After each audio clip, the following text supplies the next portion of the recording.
요한복음 19장 25절에서 27절의 말씀을 우리 같이 읽으실 때 살아계신 하나님의 음성으로 들으시기를 바랍니다. 같이 읽겠습니다.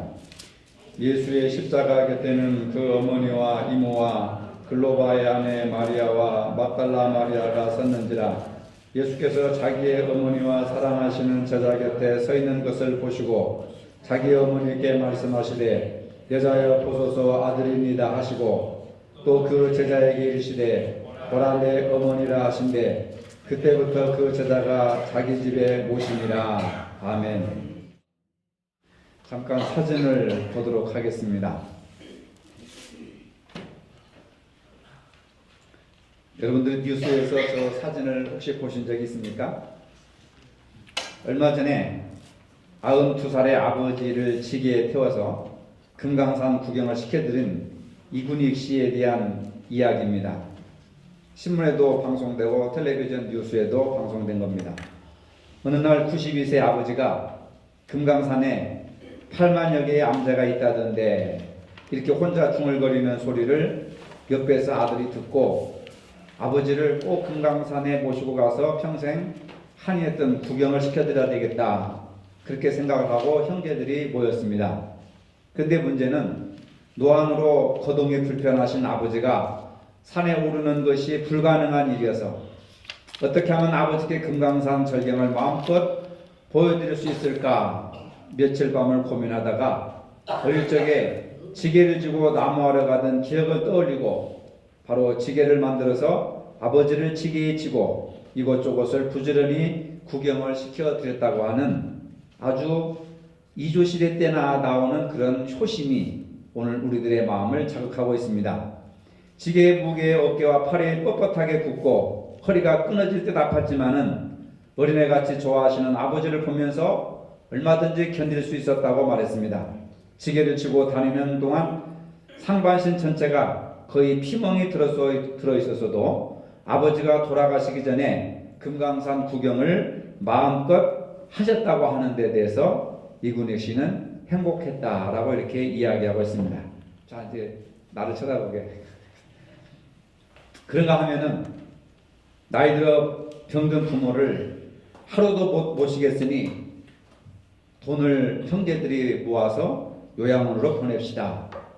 그래서 웬만하면 부모님, 나이 드시고 병든 부모님들을 요양원에 보내버립니다. 현대판 고려장애라고 할 수 있죠. 요양병원에 있는 부모들은 아들이나 딸이나 며느리나 손자 손녀들이 찾아오기를 학수고대하지만은 바쁘다는 핑계를 대고, 제가 시골에 목회를 하다 보니까 실제로 그런 상황을 많이 봤는데 1년에 딱 두세 번밖에 찾아오지 않습니다.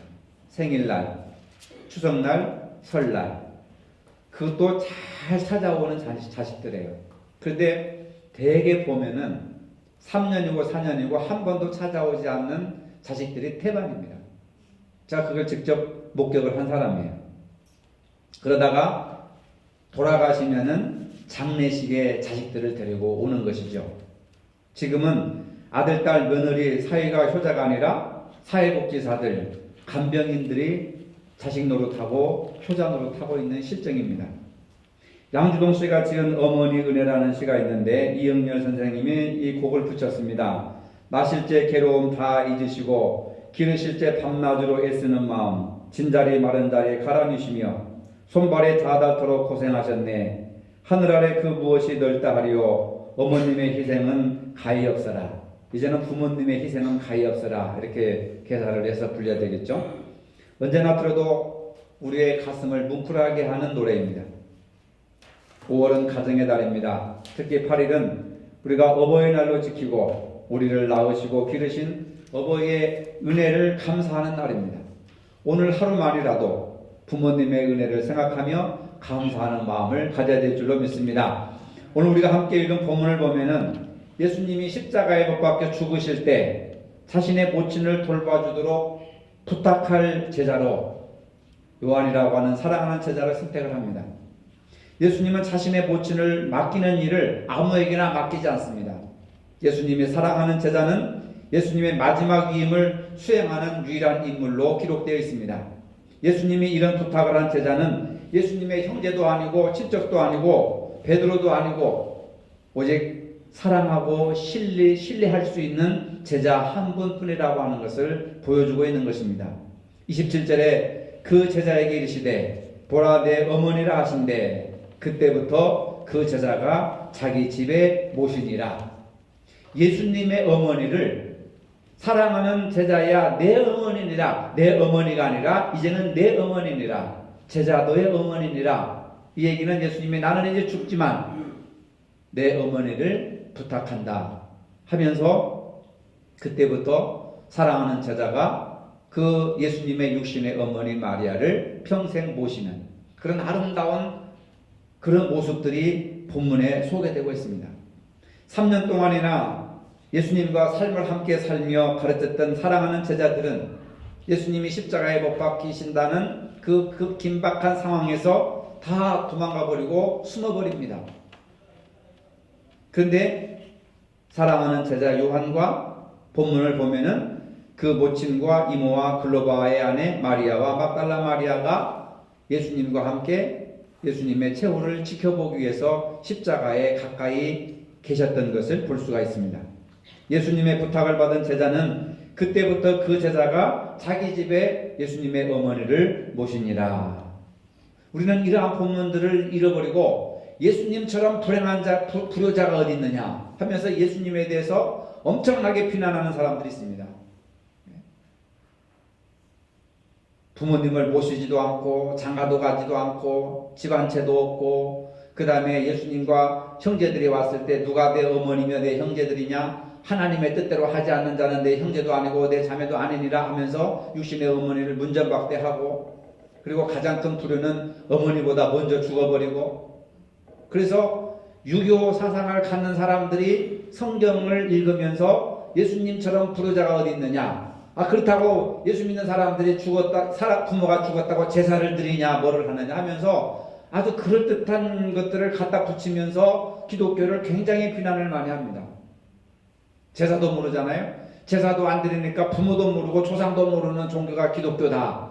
서양 종교다 하면서 엄청나게 비판을 많이 합니다. 아마 여러분들도 그런 비난을 많이 들으셨을 거예요. 안 믿는 집에 씨 가가지고. 그런데 여러분 예수님이 조상도 모르고 부모도 모르는 불효자식이 아니에요. 오늘 본문을 가만히 보면 마지막 임종하실 때 사랑하는 제자에게 어머니의 미래를 맡기는 거예요. 가장 사랑하고 신임하는 그 제자에게 어머니를 부탁한다. 이 한마디 속에서 우리는 예수님의 인간적인 그리고 어머니에 대한 애절한 마음들을 우리가 볼 수가 있는 것이고 그리고 그 사랑하는 제자는 평생 자기 어머님처럼 예수님의 어머니를 잘 공경해드리는 그러한 놀라운 역사들을 우리가 볼 수가 있습니다. 많은 제자들이 예수님을 버리고 예수님을 배반하고 도망갔지만 여자들과 그리고 요한은 바로 예수님의 최후의 명령을 수행하기 위해서 끝까지 생사고락을 함께 했던 것을 볼 수가 있습니다. 그런데 예수님이 사시면서 우리에게 많은 명령을 내리셨습니다. 그러나 그때나 지금이나 그 명령이 빈번하게 지켜지지 않습니다. 왜냐하면 예수님께서 하신 명령보다 지금 내가 할 일이 더 시급하고 내가 할 일이 더 중요하기 때문에 예수님이 명령하신 것들을 우리가 한 귀로 듣고 한 귀로 흘려버리면서 신앙생활을 하고 있는 거예요. 모든 것을 다 버리고 나를 따르라. 내 있는 것을 다 팔아 가난한 자들에게 주라. 서로 사랑하라. 원수를 내처럼 내 이웃처럼 사랑하라. 내 몸처럼 사랑하라. 뭐 이런 예수님의 명령이 성경에 보면은 수백 가지도 넘습니다. 그런데 2000년이 지난 오늘 우리들이 그 사랑하는 제자처럼 예수님의 마지막 명령을 우리가 평생 안고 그 말씀을 우리가 지키면서 살아가고 있느냐 했을 때 우리는 말씀대로 살아야겠다는 결심을 하지만 순식간에 그러한 결심이 사라지고 이내 잊어버리고 마는 겁니다. 심지어 내가 지금 무엇을 잃어버리고 사는지조차도 모르고 우리가 열심히 살아가고 있는 겁니다. 그래서 오늘 본문을 통해서 우리가 예수님께서 사랑하는 제자에게 어머니를 마지막으로 맡기셨는데 그 제자는 평생 그 어머니를 모셨습니다. 종교개혁자 깔뱅 우리 개신교의 기독교 신학의 기초를 세운 깔뱅 선생은 뭐라고 얘기했느냐면 그리스도인들의 어머니는 교회다. 교회가 그리스도인들의 어머니다. 이런 표현을 한 거예요. 그래서 우리는 교회를 어머니로 생각하는 겁니다. 우리 개신교 신학의 기초를 놓은 깔뱅 선생이 그런 말을 한 거예요. 왜 그리스도인들의 어머니가 교회냐면 어머니는 잉태하고 자식을 양육하는 겁니다. 바로 교회라고 하는 것이 어머니 역할을 하는 거예요. 우리를 영적으로 잉태하고 그리고 하나님의 자녀로 예수님의 제자로 올바르게 쓸 수 있도록 우리를 양육하는 것이 교회라고 하는 이 하나님의 거룩한 공동체를 통해서 우리가 다시 태어나게 되고 하나님의 자녀가 되는 것이고 하나님 나라의 일꾼으로 양육받기 때문에 깔뱅은 바로 그리스도인들의 교회가 어머니다. 그러면 이 본문의 말씀을 조금 비약하자면은 예수님께서 십자가에 돌아가시면서 우리에게 교회를 부탁하신 거예요. 내 어머니를 사랑하는 제자에게 부탁하듯이 교회를 부탁하신 것입니다. 예수 그리스도의 피로 값주시고 사신 거룩한 교회를 오늘 저와 여러분들을 믿으시고 사랑하는 제자로 인정하시고 맡기셨단 말입니다. 그럼 우리는 어떻게 됩니까? 그 교회를 평생 내 어머니처럼 모시고 살아야 된단 말이에요. 그런 어머니처럼 내가 공경하면서 교회를 섬겨야 된다는 그러한 신학적인 통찰력을 우리가 얻을 수가 있는 거예요. 여러분들은 지금까지 교회를 어머니로 생각했습니까?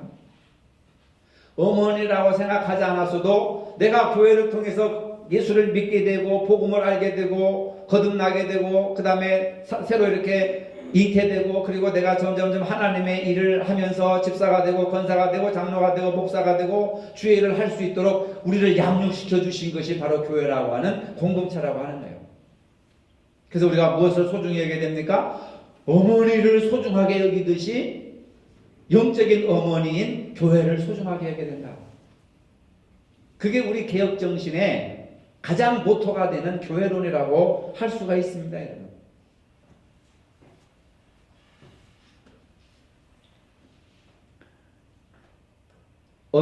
이 초대교회, 우리나라의 초대교회에 실제 있었던 일인데 현풍 박씨 가문에 예수 믿는 며느리가 시집을 왔습니다.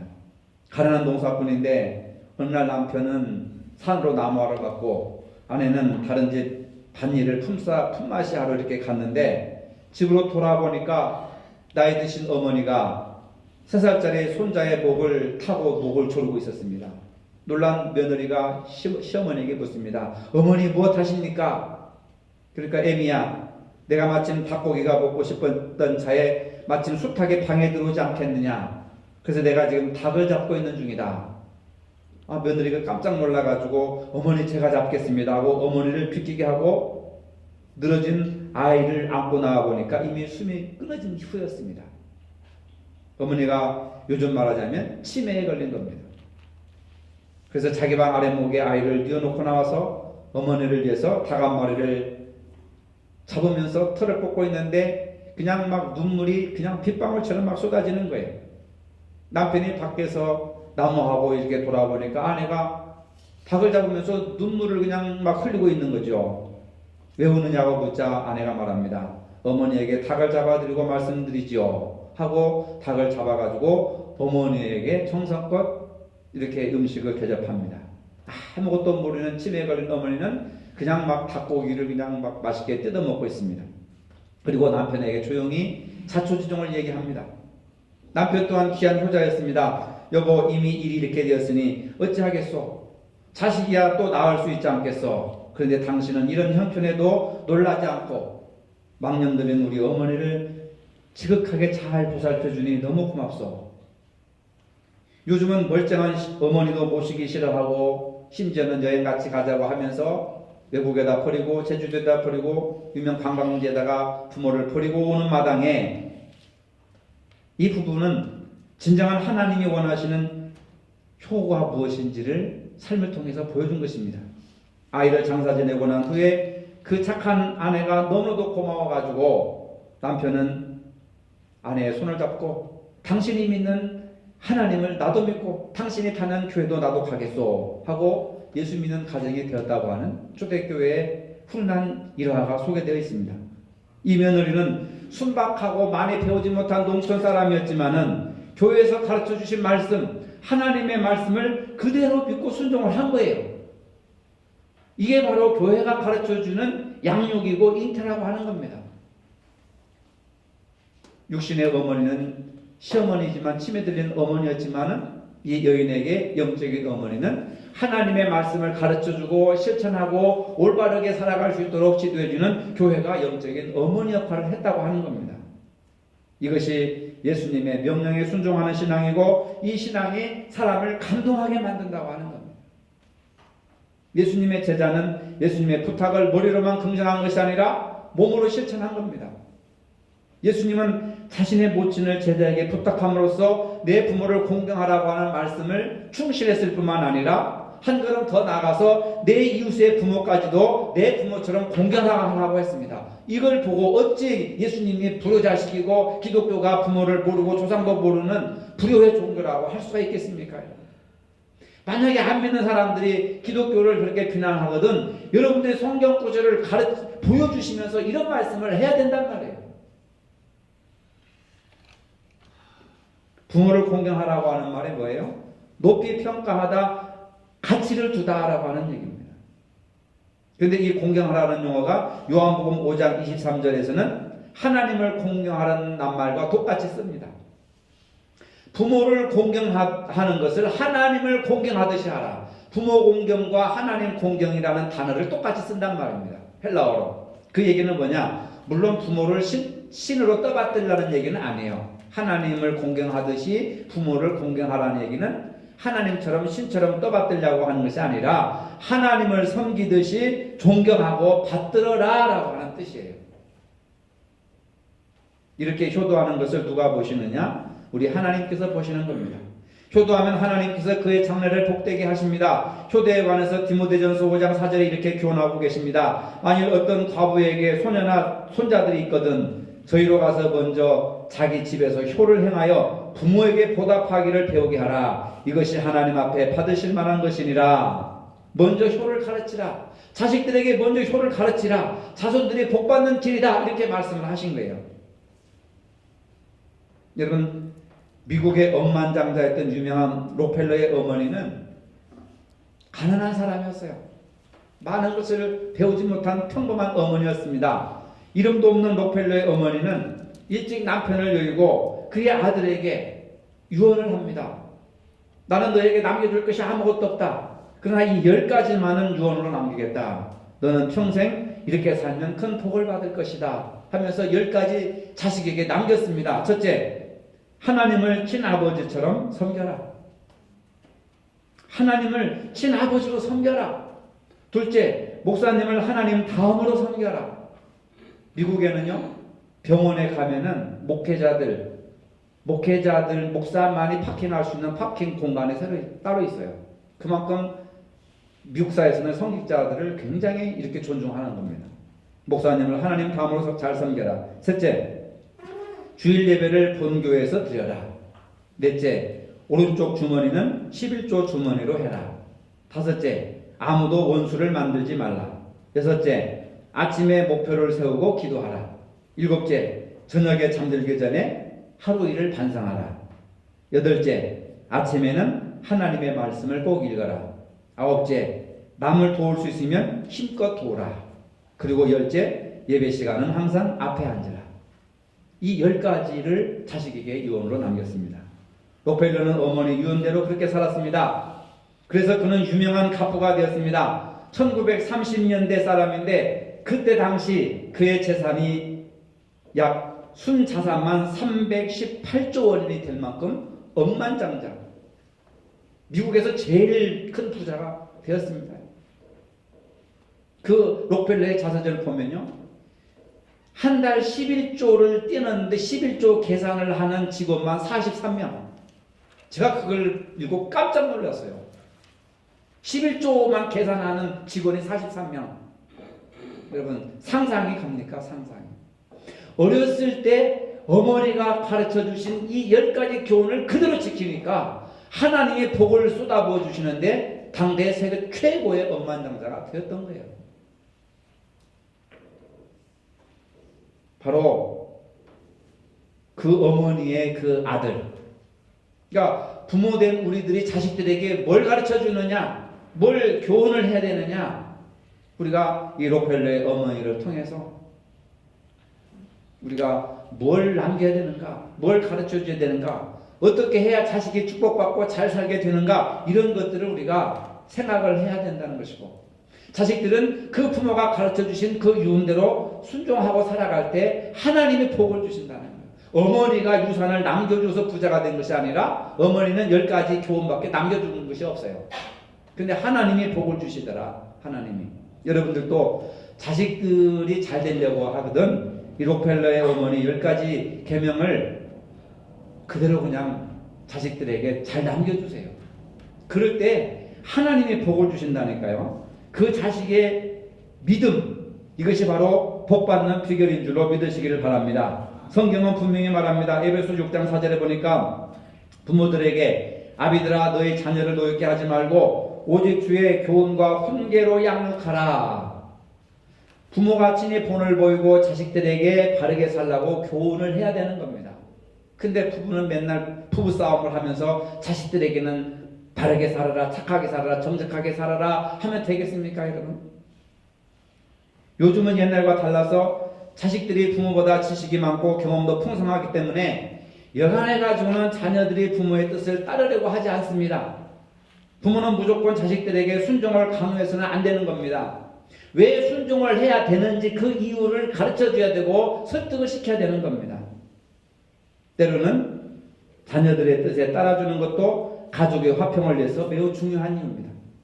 교육학에서 보면은 자식의 나이 20세가 넘으면 부모의 주장을 주장하지 말고 자식의 뜻을 존중해 주어야 한다. 그런 말이 있습니다. 왜? 그래야 자식들이 마음껏 꿈을 펼칠 수 있는 훌륭한 자녀들로 성장할 수 있다고 하는 겁니다. 우리 믿는 사람들은 실제로 두 부모를 모시고 있습니다. 이로는 하나님을 아버지로 모시고 있고 아래로는 육신의 부모님을 모시고 있습니다. 에베소 6장 1절에 자녀들아 주 안에서 너희 부모에게 순종하라 이것이 옳으니라.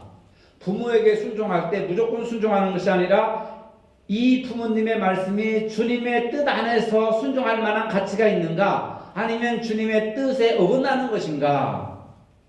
예수를 잘 믿는데 부모님이 네 아버지 제삿날에 내일 모레인데 제사상 차려라 하면은 부모가 자식이 부모님의 말씀이라고 해서 순종을 해야 되는가? 또 부모님이 주일날 우리 해수욕장에 가자 하면 자식들이 부모님의 말씀이니까 순종해야 되는가? 무조건 따르라는 게 아니죠. 이게 주 안에서 순종하라고 했기 때문에 부모님의 말씀이 주님의 뜻 안에서 합당한 이야기인지 아닌지를 분별할 수 있는 지혜를 가져야 되겠고, 그것이 주 안에서 순종한다면 무조건 순종해야 되죠. 그러나 주의 뜻이 아니라면 순종을 하면 안 됩니다. 거기에는 먼저 주님의 뜻에 먼저 순종하는 것이 지혜라고 하는 것을 알 수가 있습니다. 그래서 무엇이 주님의 뜻인지 아닌지 우리가 날마다 이게 분별할 줄 알아야 돼요.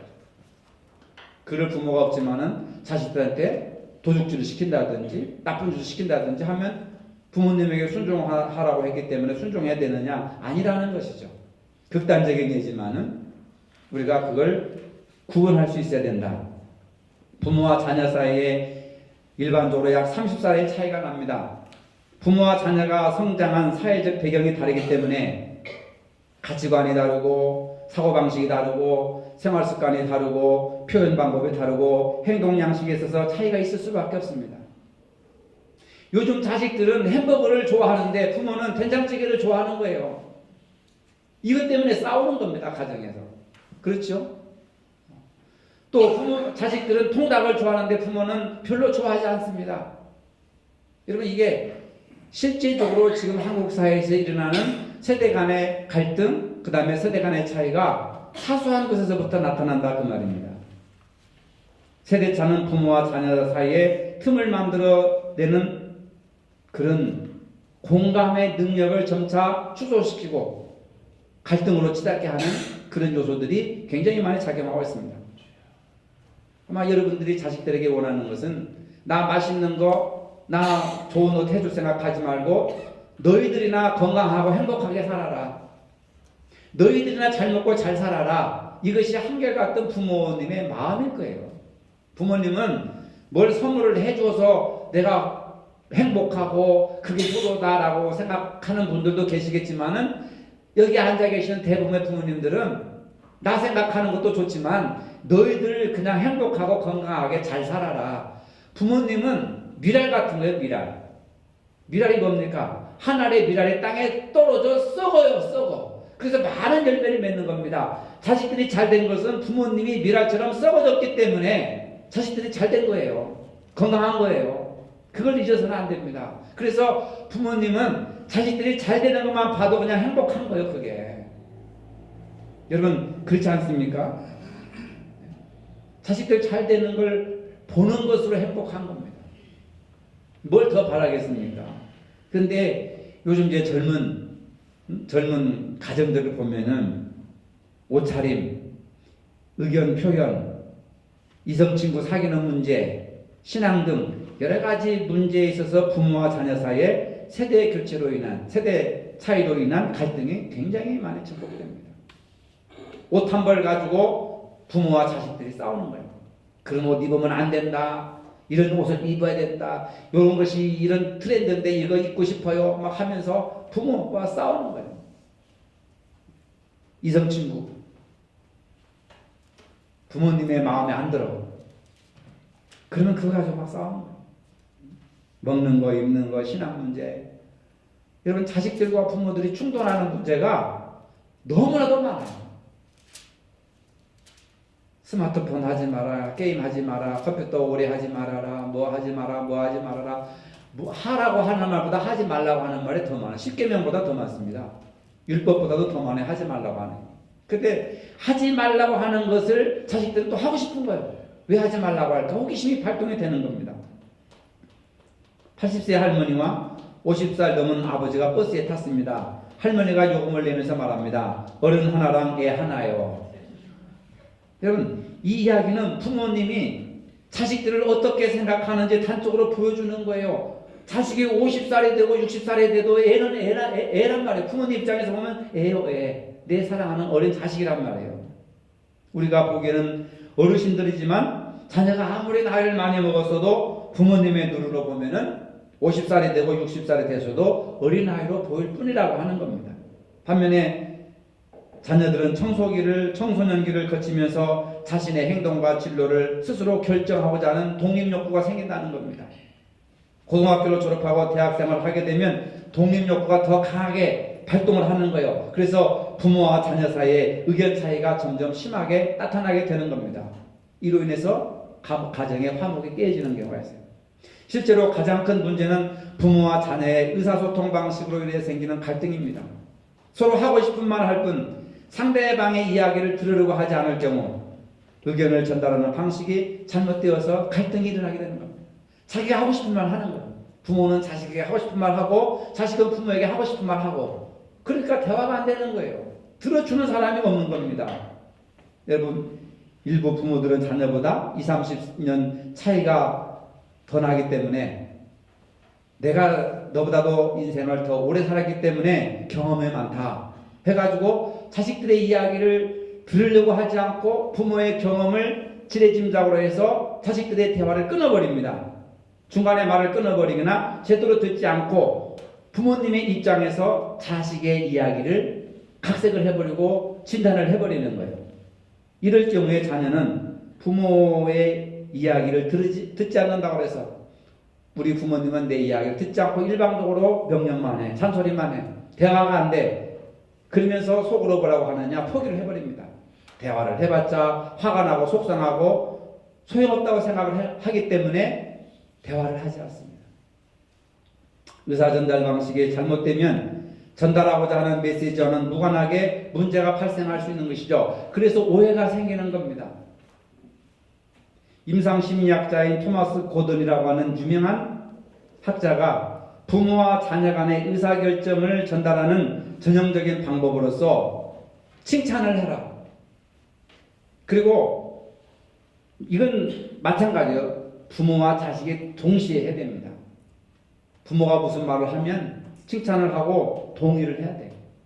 또 부모님도 자식이 뭐라고 얘기하면 무조건 안 된다, 못한다, 나쁘다 하지 말고 동의를 해주고 칭찬을 해줘야 돼요. 그런 생각을 하게 되었구나, 이런 생각을 하게 됐다, 참 놀랍다, 동의를 해주고 칭찬을 해줘야 돼요. 그러면서 자기 의견을 그렇지만 내 생각은 이렇다. 그러면 상대방이 서로 의견을 이해할 수가 있죠. 한 번쯤 생각해 볼 수가 있는 거죠. 그러고서 지지해주고 공감해주고 위안을 해주는, 이것이 바로 부모와 나이가 들었던 젊은 부부와 자녀들 간에 원활한 의사소통을 할 수 있는 가장 합리적인 방법이라고 세계적인 이 임상 심리학자가 이런 이야기를 하는 거예요.